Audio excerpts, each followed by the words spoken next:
Coming up next on the Wet Fly Swing podcast. Stanton Jack is definitely one of them. And getting back to those Pro Slam members, they're a huge wealth of knowledge, and they're celebrities in their own rights because they're amazing rods, those guys. Locally, I know we have a really amazing fly tyer here in Merritt, John Kent. Yeah, he's got some amazing. He designed the pumpkin head leech, if that helps. We have, and that's the thing, is we have so many characters in town here. That was Richard Wilby on the magic behind the people of Merritt BC. Centerlining, Steelhead, and Stillwater. Today on The Swing. Welcome to the Wet Fly Swing Fly Fishing Show, where you discover tips, tricks, and tools from the leading names in fly fishing today. Hey, how's it going today? Thanks for stopping by the show. We've got a new listener Q&A segment we're kicking off on Instagram. You can head over to wetflyswing.com/QA. That's wetflyswing.com/Q, the letter Q and the letter A, QA, for a chance to get your question read on an upcoming podcast and win a free Wet Fly Swing t-shirt or other swag. We're going to be giving this away. We're doing some good stuff. We've got some big plans this year with our series of new shirts as well. So check it out right now and also get your question answered from one of our expert guests on this podcast. Today's episode is sponsored by Trxstle, who you know from their game-changing telescopic fly rod roof rack systems. But did you also know that Trxstle just released the only universal bike rack system designed exclusively for the angler and outdoorsman? You can check out this new universal rack system at wetflyswing.com/Trxstle right now to see their full line of gear-carrying products and the Artist Series apparel. That's Trxstle, Trxstle. Trxstle, live your pursuit. Richard Wilby shares his journey of creating a fly reel company and a fishing gear company all at the same time here. We dig into it with Richard today. He shares his lineup of reels, what it's like living in Merritt BC and the rich still waters of the area around this part of the world. And we find out which is the perfect stillwater reel, and we're going to dig into it today with Richard. You know, I consider BC kind of like my brother from another mother. Here we go. Richard Wilby from forgedflyfishing.com. How you doing, Richard? Good, Dave. How's it going there? Not too bad. Not too bad. Good to have you on the show today. We're going to talk. I always love talking about gear. That's one of those things I think. I'm not sure if it's probably not just fly fishermen, but it just seems like the gear is something that everybody loves. So you have a company, you have a couple companies, but you make some pretty awesome reels, and we're going to talk about that and everything you have going. And you're up in like Stillwater country. I think you're in BC. That's right. Yeah, we're in Merritt here in BC. Oh yeah, in Merritt. Yeah, you're in Merritt. Okay. So yeah, I want to hear about the story, how you come to have a reel company here. But talk about how you first got into fly fishing. How did it start for you? And then we'll jump into the reels. Oh man. Well, I was living on the Cowichan River at about 6 years old. My parents were working at the Cowichan River Bible camp out there. So I kind of started fly fishing from that age. And from there, it just kind of snowballed where my dad was a big fisherman, but more into the gear. I enjoyed fly fishing more. So we each stuck to our side for years and years. And that's kind of how I really got into it and have been heavily into it, tying flies and everything with it since then.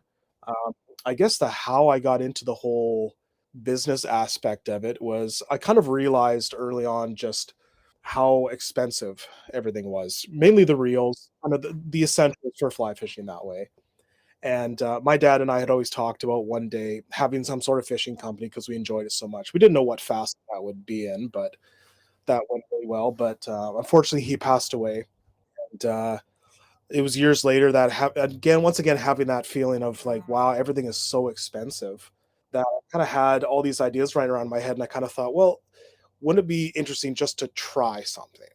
So after a year and a half, maybe 2 years worth of designing and then prototypes and kind of trying to figure out the best way to do it, we came out with our very first reel, where I told myself, like, I'd really want to do this. And if this works out, then I'll really pursue it. And if it doesn't, it'll be one of those that at least I tried and gave it my best. And so we tried our first reel. It was called the Requiem. I named that in remembrance of Dad. And it was a very skeletal, very light fly reel that had a really nice forward momentum design to it. And we launched it, and we kind of in Victoria, British Columbia, where we were living at the time, and said, let's give this a shot. So we did, and we were kind of surprised how quick everybody really liked the design, but also liked the price point, that they realized that it was the same quality, say, as something in the $250, $300 region, but was for much less. And design here. And it quickly took off from there. And I went, okay, let's give this a shot. So we did that for a while. And then we brought out our saltwater / Spey Reel not soon after. And that did really well, with it just being a great place around Victoria to have. What's that one called? Well, that one at the time was called the Royale. We have now upgraded it to be called the Anthem. It's a much larger design. It has a nice valley in the spool, so you can have a lot more line capacity with the backing. No porting on the back, really gives it a solid feel, but it's lightweight. The drag is all carbon fiber. Just a really, really phenomenal saltwater / Spey Reel. And then we went on to have a center pin, and that worked well. And we're going to get back into it soon, hopefully, if everything goes well, to get back into the mooching reel aspect as well. How is mooching different from center pin, or is that the same thing? Picture a bulkier version of a center pin, but it has a drag, meant for ocean fishing, kind of large downrigger type reel, heavier, bigger, just the beefiest of all reels. But the way we design it and everything is just very similar to how we do the fly reel, so it was a natural step to do. And I feel that you just cover all bases that if you have that. So gotcha. Okay. And do you guys have, so you don't have I was thinking a click and pawl type reel. Do you have one of those? No, we don't right now. Good. Okay. So you got the big, basically the big reels, the big stuff. And then you got, and what would you have for, like, if somebody was coming for, is there a specific Stillwater type reel, or Stillwater, does it matter what you get for Stillwater? Well, we have one that we designed specifically for that. That's our Invictus Fly Reel. It's almost like a smaller version, say, of the Anthem, where it has that same drag system, that same valley in the spool, so you get a lot of line capacity, but goes all the way down to a size 3/4, all the way up to a 7/8. So it accommodates all the different sizes, and that's been very successful, especially in the region where I am now. People are really loving the Invictus here. That you can use it just for simple chironomid fishing, or if you want to use it for something bigger that needs more line capacity. Awesome. So, okay, so that's the Invictus, and we'll probably talk a little more about Stillwater as we go, but so how has that been? I mean, what's that process been like, where you've kind of, basically started a reel company? For somebody who's never done that, was that a easy thing to do? How do you even, it seems like where do you even start, right? Like, how do you know where to go? Did you have experience in sourcing products and all that stuff? I'll admit, it is not easy. It's incredibly difficult, to be honest with you. I learned as I went, really one of those where I was surrounded by a lot of fisher type people that could really help with, points for design or things that they want to see, things like that. But when it came to sourcing, no, it really was a hit the ground running and hopefully you're doing it right kind of thing. And it really did take a long time, an easy couple of years, just to get a good foothold of proper manufacturers, things like that. So no, to be honest, I think I lucked out early on at just how good we went with that. Cause no, it's very, very difficult.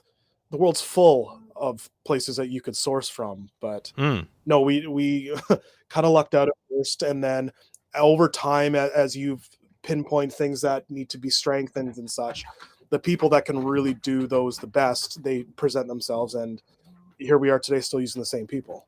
Gotcha. And what is I'm looking on Instagram, there's the 3 posts ago, you had a reel, looks really cool. It's like solid on the back side of it. What is that one? That's that Anthem. That's that saltwater safe Spey Reel. Oh, that's the one. Yeah. Yeah, that's sweet looking. So you still have that? We still have that right now. Yeah, that's our current Spey Reel. Okay, God, yeah, that's great, man. That looks like, I love that. Where does that, where do you, when you're looking at this stuff, how much control do you have over kind of the way it looks? Is there a lot you can do about, like with that reel, for example? Let's take it. Actually, when I see it, your reels in your website, I don't see the back. Oh no, I'm looking at the Royale. Sorry, I'm gonna pull up the right one. So right, that's the one before. Yeah. Yeah, the Anthem. So the Anthem has the solid back. That's right. The Anthem has the solid back, and it's available, which some people have taken at places you can get things engraved and such on the back. And we did it that way. It made the reel a tiny bit heavier, but we thought for that ability to personalize it a bit more for yourself, it was worth it. Gotcha. Okay, perfect. And do you have control, like how much control like over the tweaks on the reel? Is that something that, I always think like, okay, how do you improve a reel, right? Or is it more like on just design or look, or how does that look for you guys? No, great question, actually. I'm pretty happy to say that I have complete control over every aspect of how the reel works, looks, sounds. The colors are one thing where that's probably the most difficult part, actually, is the color. Because we don't make these super large batches. If we're doing a special color, let's say for a special edition for one of the fly shops here in BC or such, the color might tend to be just a shade different the next time we do that special color, just because it is small batches like that. Yeah, we're not a huge company. Um, I'm happy to say that's actually the hardest part, is just getting maybe the color right. But Oh, really? no, we do special things, like even just talking about sound. We become known that people say like, yeah, like when a fish takes off, you definitely get that real sound, but it is a tad quieter, and then when you retrieve, it's silent.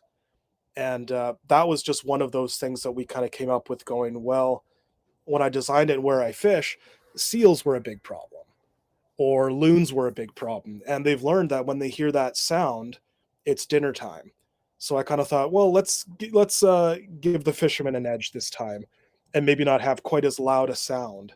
I mean, so that they don't come and steal the fish. And that's actually turned out, once people realize that, it's turned out to be quite a successful feature. So you're talking about the sound.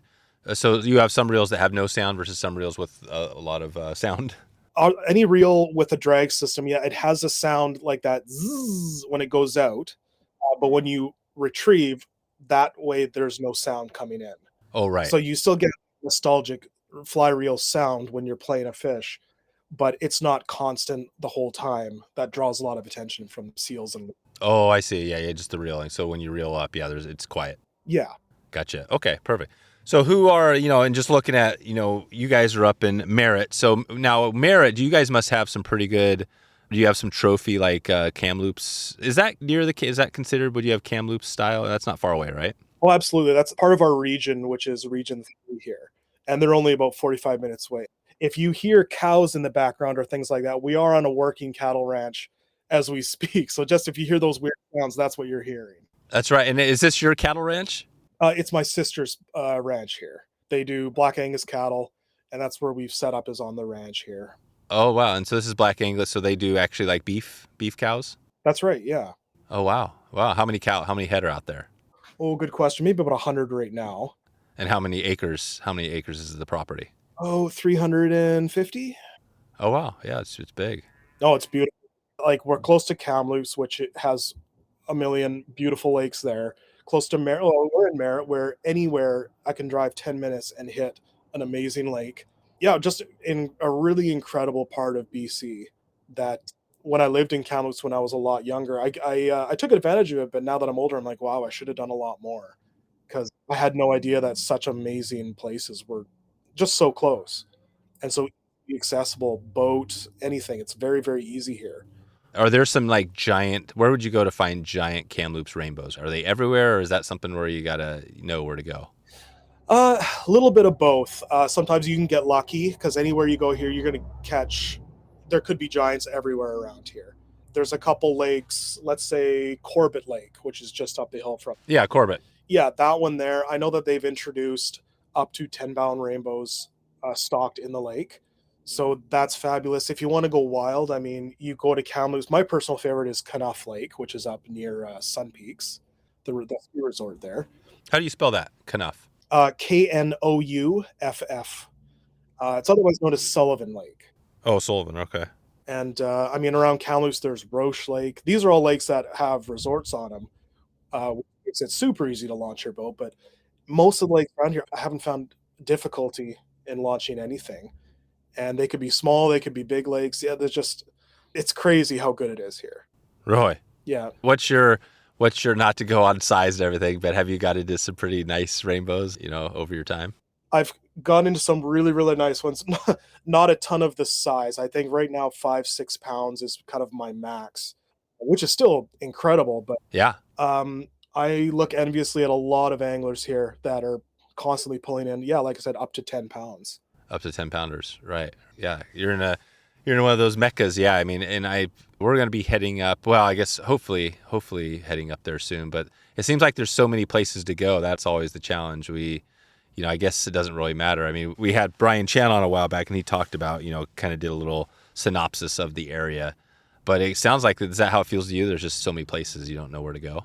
Oh, it's a funny way of looking at it, where if there were a few places you could easily plan a trip, but now throw a dart at a map and plan it that way. That's your easiest way to do it. There's just so much here that yeah, good luck getting to it all. And no, I mean it's a great problem to have. Let's put it that way. Yeah.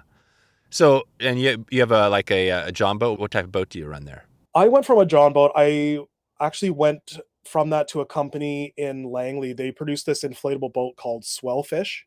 It's about a 12 and a half. I got the 12 and a half version.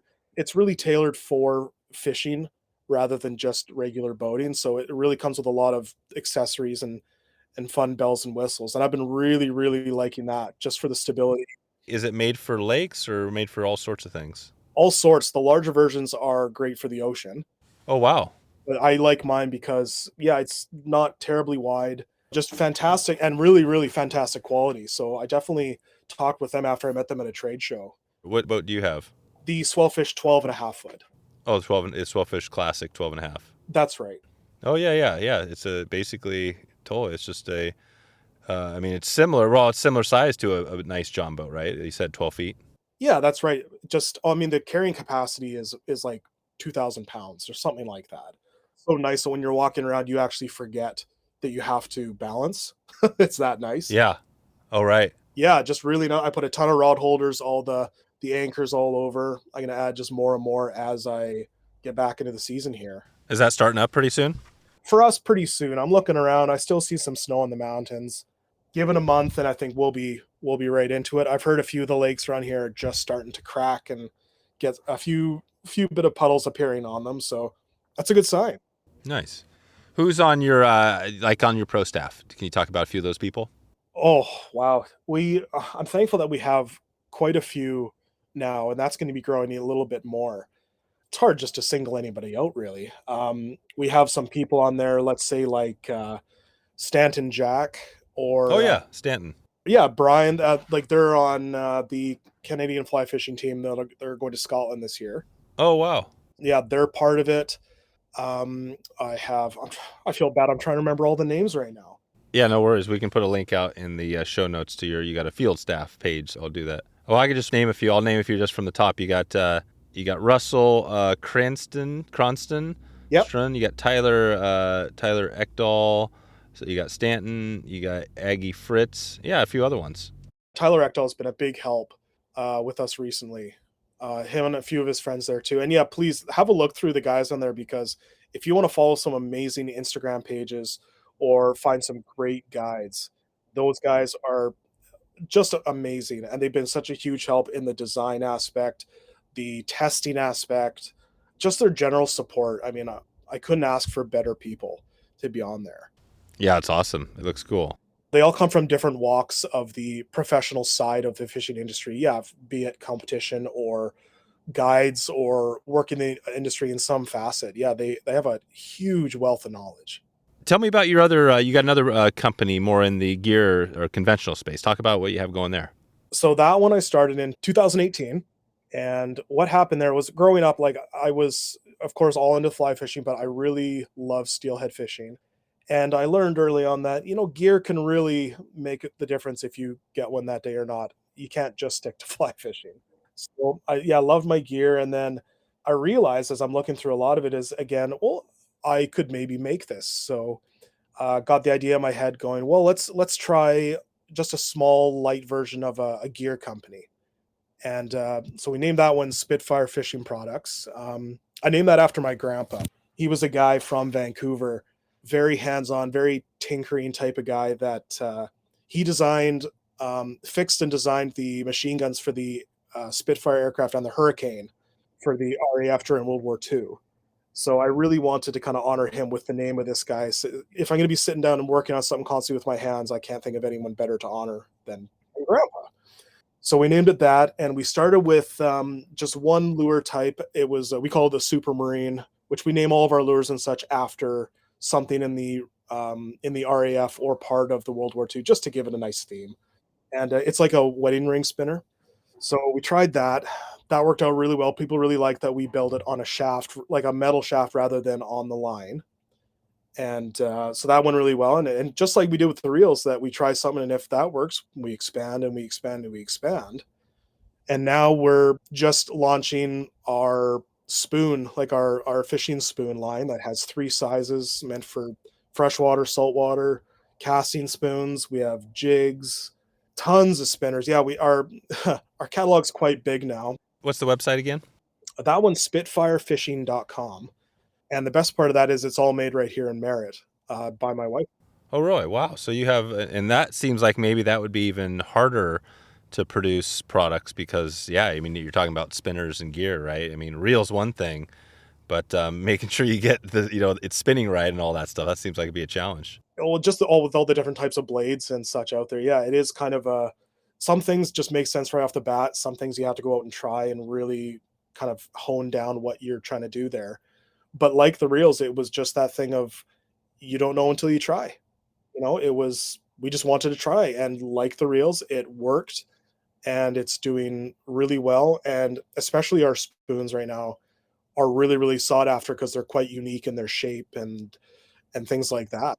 Are the spoons the ones, if you go to shop now, you got some lures that look like fish? That's the shape size. Yeah, that's right. They have a slight fish shape to them. That's the spoons. Yeah, we call them the hawker spoons, the ones that are for trolling. And 3 sizes, 2-inch, 3-inch, 4-inch, and about 40 colors each one. So quite a bit. I kind of went overboard, but we had so many guys that were asking for them in the Great Lakes area that the color schemes were so different than over here. I decided, well, let's just make as many as we can and see what happened. And it's it's doing well. It also helps that we use, instead of paint or things like that, we use these special stickers to make the different shapes and the colors. But then we also, I use a UV diamond coat to seal it all on there with moon jelly sticker on the back. So you have glow in the dark, UV, moon jelly. Oh, wow. Great waggle pattern where you can slightly bend them to really give you that herring roll or that wag back and forth, so you can kind of tune them a bit. Right. And you guys, so you're making all these. Yeah. That is really cool. Yeah, these are awesome looking. And so between the gear, conventional fishing, and Stillwater, are you kind of equal 50-50 on your fishing? I would say that if I'm doing Stillwater, it's going to be about 80% fly fishing, the rest gear. But when I head to the ocean, it's mostly gear there. Yeah. So the spinners and stuff at Spitfire, is that mostly stuff for the ocean or for Stillwater? It's really both because we do different sizes that it could be either or for as much as you want. It's very much all over for any type of fishing. Oh, really? Okay. So any type of fishing. So steelhead, trout, I mean, you name it, anything can take those. Yeah, I guess they just look like fish. Absolutely. We've had guys from all over North America letting us know kind of what they work well with. And so far, yeah, they've caught almost every type of fish that I can really imagine. And I'm looking forward to hearing about these things constantly.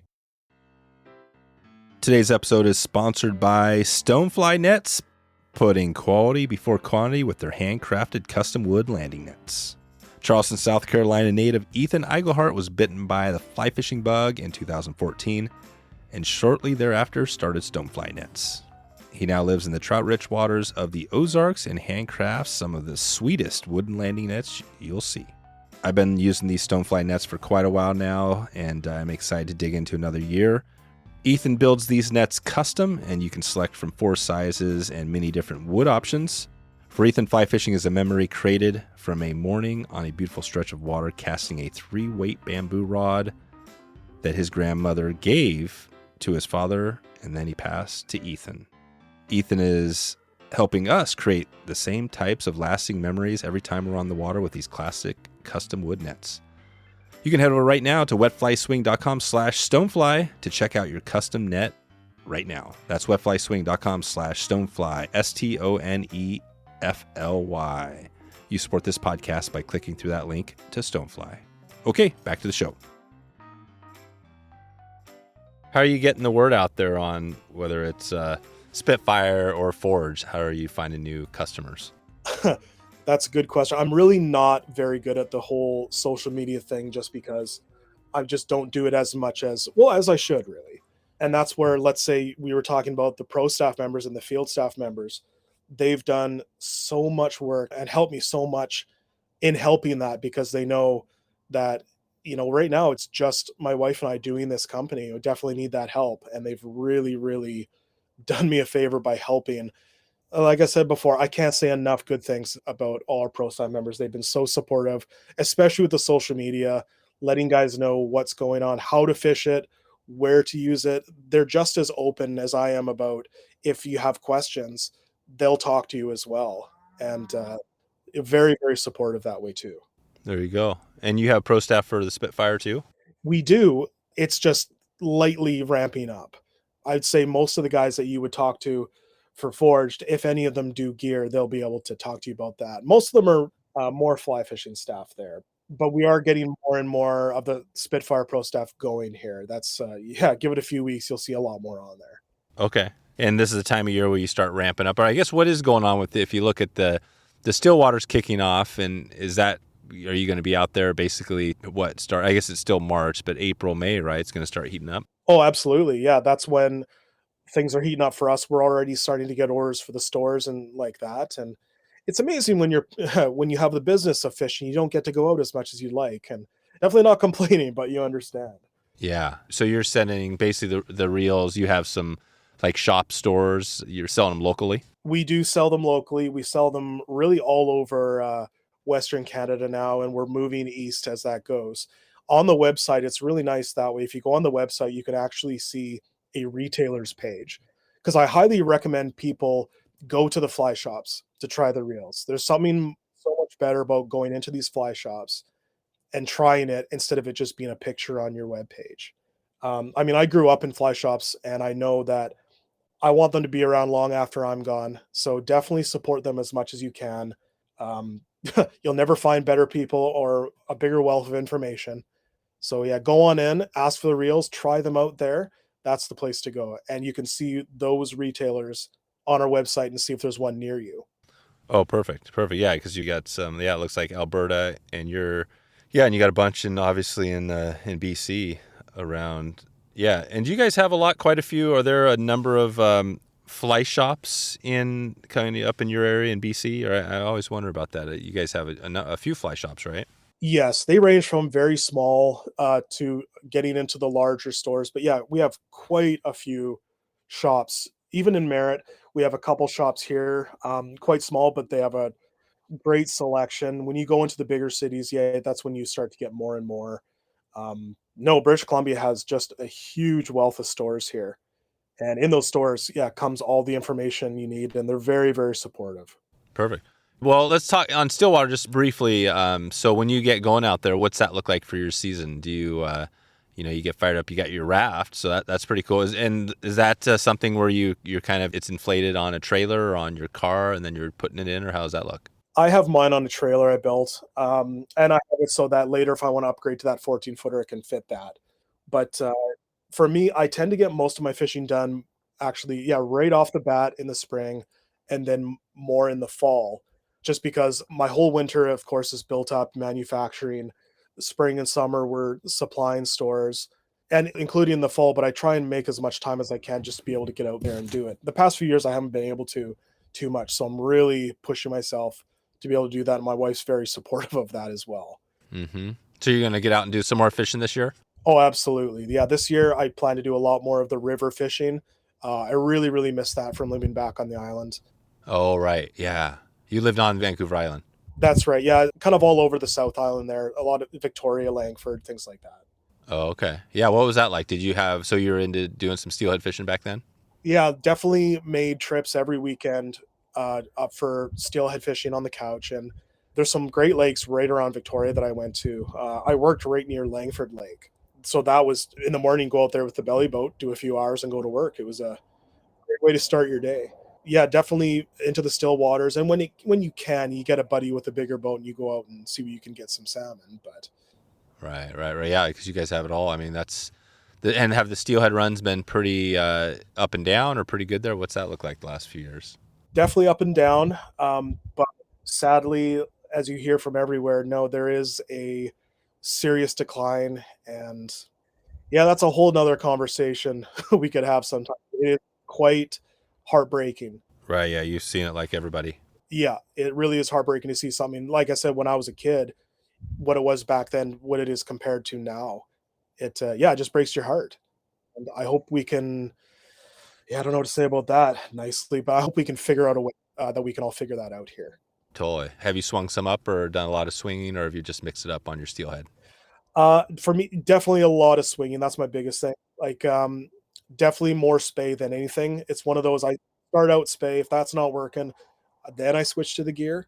Yeah. What do you do? So if you're out there on a run, like what would be a popular steelhead river that everybody knows about that you would fish? Oh, yeah. For me, I don't tend to drive too far, so I'd go up to the Cowichan River, which is only about an hour north of Victoria. Okay. And how do you spell that? Cowichan, Cowichan. Gotcha. So you get out there with your, what sort of length of spey rod and weight? I typically use a 13-foot. I'm trying to think what I use now. I use a loop, 7/8 weight. Okay. And your Spey Reel, of course. Yeah, oh, of course. So that I use that. I have switched more to a Scandi setup, which for people who don't know, there's two versions you can use: more the Skagit, which is a bit heavier setup to use, or a Scandi setup, which is a little bit lighter, a little bit easier presentation. I switched over to that just because it looks prettier, so I tend to go that way. And yeah, just swing a whole bunch of different flies, anything from egg-sucking leeches to intruder patterns. Golden stoneflies are a big favorite of mine. And if that's not working, yeah, we switched up to a few things. What would be your first lure if you switched up from spey into gear? What would be the first lure you would throw on there? Ooh, that is a good question. That depends a lot on what the river's looking like. Let's say it's looking kind of like that nice steelhead green. Just came off some color and it's like clearing on you, but still got some color. That's a really good one. I typically would start with an egg pattern, just kind of dead drift an egg pattern down there. And if that doesn't work, do a really simple a Colorado blade spinner out there, just real simple like that. And you can try those in kind of different color blades as well. And when nothing's working, yeah, going really simple that way is a really easy way to put something. Gotcha. Okay. So that's pretty cool. So you mix it up and then in your fishing, you said you're going to hit it spring. When is the best, like Vancouver Island, when would be the best when the steelheads are, when they're running, when would be the best time? You're definitely looking, I'm much more of a winter steelhead fisherman. And I find for me, right around Christmas tends to be kind of my favorite time to go. And I always made a big point of right after Christmas, those few days after Boxing Day, I'd go really spend a good long weekend of my own making up there, because that's kind of my favorite time to go up there. Christmas time is my favorite time. You can go early or later depending, but yeah, that's to me was always a really easy, good rule of thumb. And I'm sure there's a lot of guys listening and just shouting, going like, "Oh, this is better." And you're right, there's a much larger window, but that was always my favorite time to go around. Yeah, Christmas, that is a good rule. Yeah, so Christmas, hit it up. Perfect. Well, anything else you want to on your line you want to give a heads up on is from either Forge or a Spitfire? Well, for Forge, you're going to see a lot more different color patterns coming out with our reels. Hopefully, some more reels coming in the near future here as well.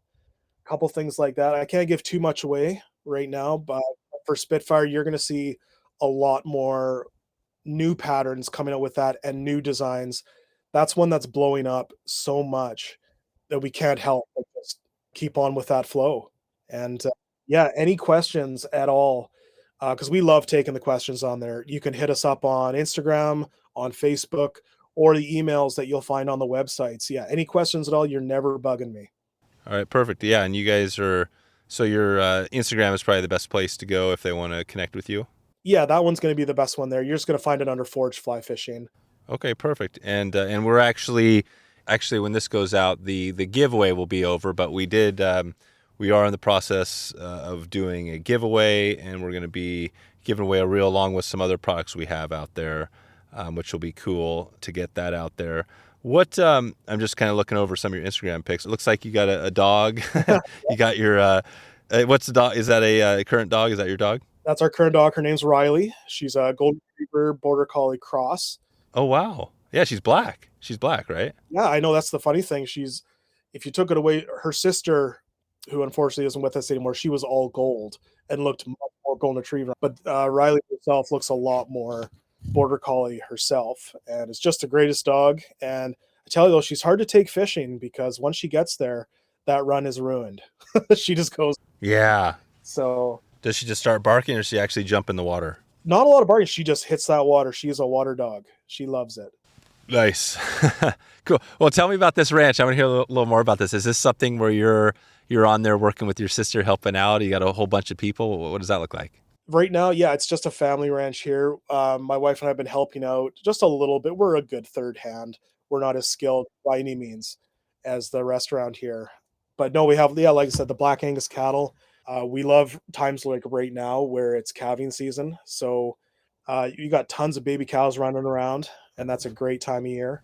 Oh, wow. Oh, yeah, it's just fantastic. It's great watching them run around. Right at that 5 o'clock mark, they go nuts down there. It's hilarious to watch.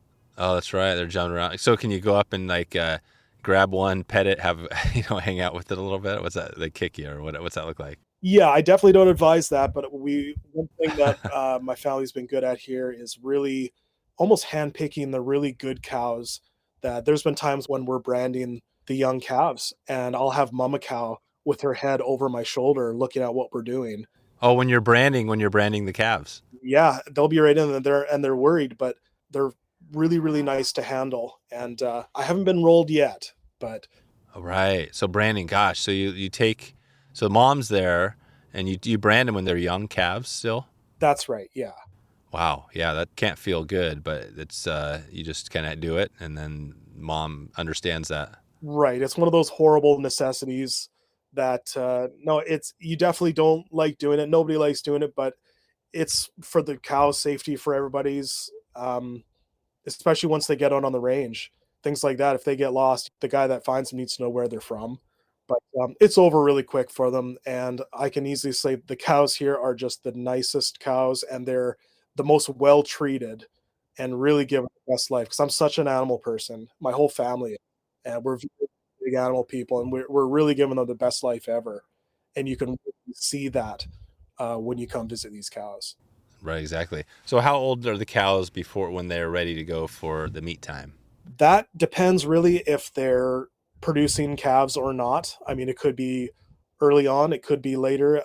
The age of them, that could be a wide range. Okay. How long what's an old cow? What would it be, an old cow? That's been a bit of controversy. I've seen them as old as, 15. Oh, wow. Yeah, 15. It's almost like a horse. Yeah, definitely consider it that way. Don't hold me to that, because, yeah, that's one thing I really have not looked into whatsoever. Yeah, yeah. Your sister's running the show there. Yeah, exactly. And I'm still stuck on just the baby cows, yeah. Right. What do you think is harder, just for the outside? Is it harder to make a living selling reels and fishing gear, or running a cattle ranch? Cattle ranch by far. Oh, it is? Oh, my goodness. It is. Oh, where do I even, how much time you got? Yeah, no, it is. Right. I don't envy my sister and my brother-in-law here by any means, because it is a 24-hour job. They're working all day long. They probably have a pretty amazing, 300 acres. That's nothing to scoff at, right? That's pretty amazing. That's right. They've got a great handle on it, but it is, there's always something to do.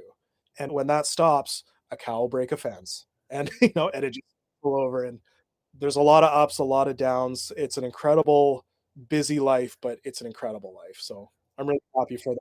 Was your sister, where did she get that skill? Did you have it in your family, or where did she become a farmer? It was my brother-in-law that when she married him, his family comes from a long line of ranchers and Oregon horse breeders, cattle, things like that. So yeah, definitely a cowboy family.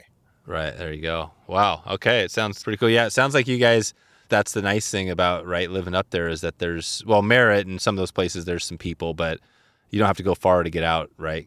Where you're not seeing a lot of people. Is that kind of how you see it out there? That's exactly right. Yeah. Like I said, you point in any direction, give it 10 minutes, you'll hit a very fishable body of water. Right. Good stuff.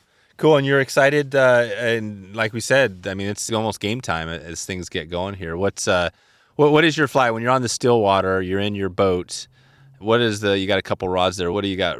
What fly do you have ready to go? Are you more of like a Phil Roy with the indicator stuff, or what do you do there? I'm actually more just getting into that style. I'm very, very much a leech pattern, a micro leech pattern, definitely stuff that you strip so that things are constantly moving. I like to be doing something when I'm out there. That's just my style. It definitely doesn't produce as much as say when Phil Rally's out there, but just what I'm comfortable with, and I feel like I'm gotten really good at that. So if we're looking at my fly box, yeah, you're looking at a lot of leech patterns, a lot of scud patterns, a lot of the blob patterns, but I'm sure I'll catch a lot of flack for that. Yeah, the blobs and the boobies and all that stuff. Hey, times are slow. You got to bust them out sometimes, but yeah, a lot of things like that. A lot of flies that are moving. Yeah, gotcha. Yeah, a lot of action. So you like more of not really the match and the hatch as much as like just getting their attention and have them just strike it out of whatever aggression. That's right. It depends who I'm fishing. If I'm fishing with someone who is doing the more indicator, I'll kind of bow to that because I know that they're going to do better than me, and we might as well do that together. But if I'm by myself, yeah, it is definitely a little bit more searching patterns that move, things like that. That's my comfort zone. I don't mind doing it. Perfect. How does so in looking out 2023, the rest of this year, how does that look for you? Are you going to be like doing more of the same with the reels and everything? Or it sounds like the colors, that's one big thing. What, you want to give a shout out to something, new you have coming here? Oh, that's a good one. The new big thing that's coming out is our big line of the center pins that come out in a variety of colors. Right. So center pin. So this is interesting because this is like, it looks like a fly reel, but it's not, right? It's a very, very old school way of fishing. And it basically, it's like a fly reel that moves very freely without any drag. So that it's you're using gear when you're using it. It's almost that kind of weird crossover. It's oh, right. You're using like jigs and bobbers and stuff like that? jigs, bobbers, yeah, things like that. You can get into all the others, but there's so many different styles of casting. And if you want to look at them on YouTube, you're going to look and go, wow, that's super weird. But I've tried it on the Veta River, and it's so much fun because without that drag on there, it really is a fight between the fish and you. And you have to use a lot more skill to get that fish in and a lot better time. The cool thing about it is that you can cover long runs, you're in the slot, and just like, that's the problem with flies, right? It's hard to dead drift stuff way out there. But so what happens when a fish hits? Well, that's exactly it. You kind of touched on it there just a second. If I can go back to that, just the whole reason why it's so popular is you can't get that sort of good dead drift, that kind of natural dead drift with any other type of fishing I've found. That one is the most natural, and you can do really super long runs, and you have a really good amount of control using that center pin for that. So that's a huge plus right there. But then the fish hits, and then if you've never done it before, you realize very quick, I'm in trouble, and this is very different because for really the palm of your hand becomes that drag. Oh, so it's just free spooling. So you're just controlling it. If you let go, it's just going to spin out of control. Exactly. So you're using the palm of your hand. I've seen guys just using the pinky finger that they're holding the rod with, like different things just to manipulate the reel. For me, I definitely use the palm of my hand and try not to break my fingers once the fish took off and it started spinning hard out of there. But right. Oh, it's unreal. It is so much fun. If you've never tried it, I highly recommend trying it. Go with somebody who knows what they're doing there. Have them show you, and it'll open you up to just a whole new set of rods you have to buy. Let's put it that way. Yeah. Yeah, and those are big, right? Those are big, long, kind of almost like spey rods, right? Exactly. I think I use a 12-footer. Yeah, 12-footer. God, it looks like fun. I went last time we were down there. It's been a while, but I remember seeing the guys up like on the Skeena, right? There were some guys, some of the local guys out there hitting the babine. And so I guess it's maybe more popular up in your neck of the woods than it is down across the border. I don't know. I don't see it as much out here for some reason. I don't know why that is. Well, where I find it's most popular, up here in BC, over in the Great Lakes area, and just down into the States from there. Those seem to be the places where I found it's biggest. And it might just be the amount of river systems that are there, things like that, but that's definitely the key areas I found. There you go. Perfect. Nice, Richard. Well, I think, this has given us a little heads up on what you have going. It sounds like you got a lot going. Just in the, the reels and the gear. that's never sounds like that's a lot to do there. But this sounds interesting. We'll definitely keep in touch with you here. And like we said, forgedflyfishing.com is where we'll send everybody out to take a look. You bet.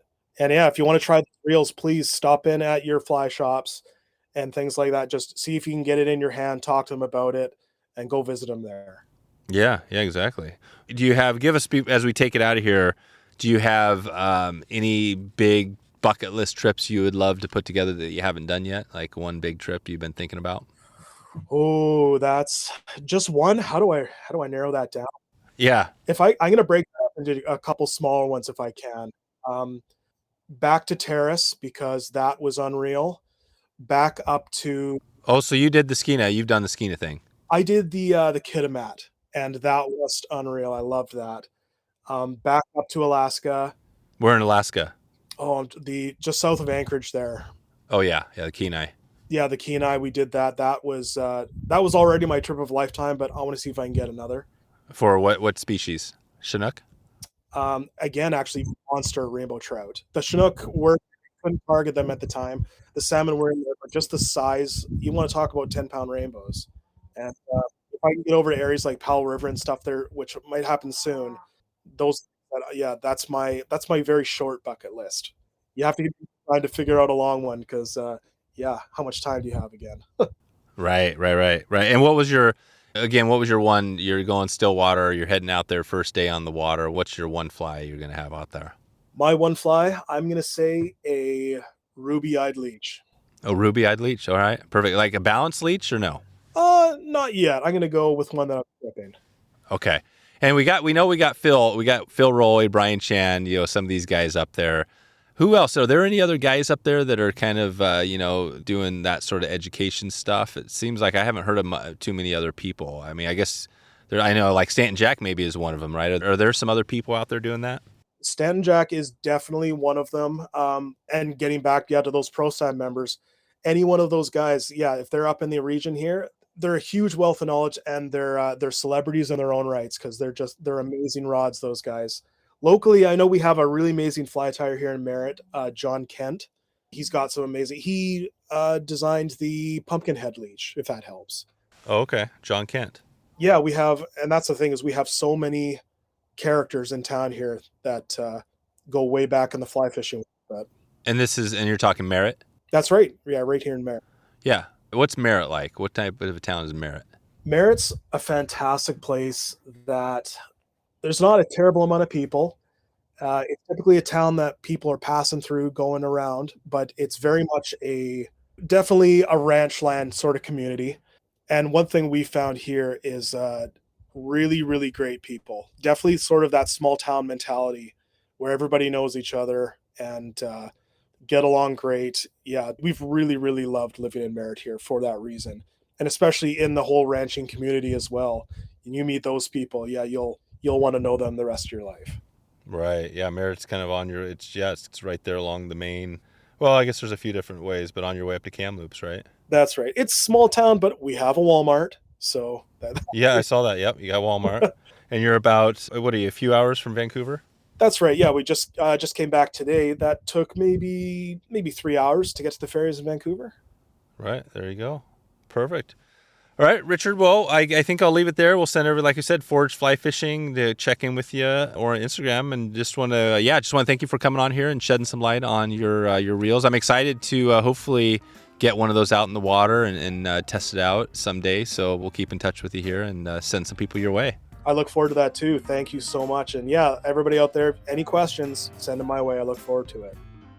There it is.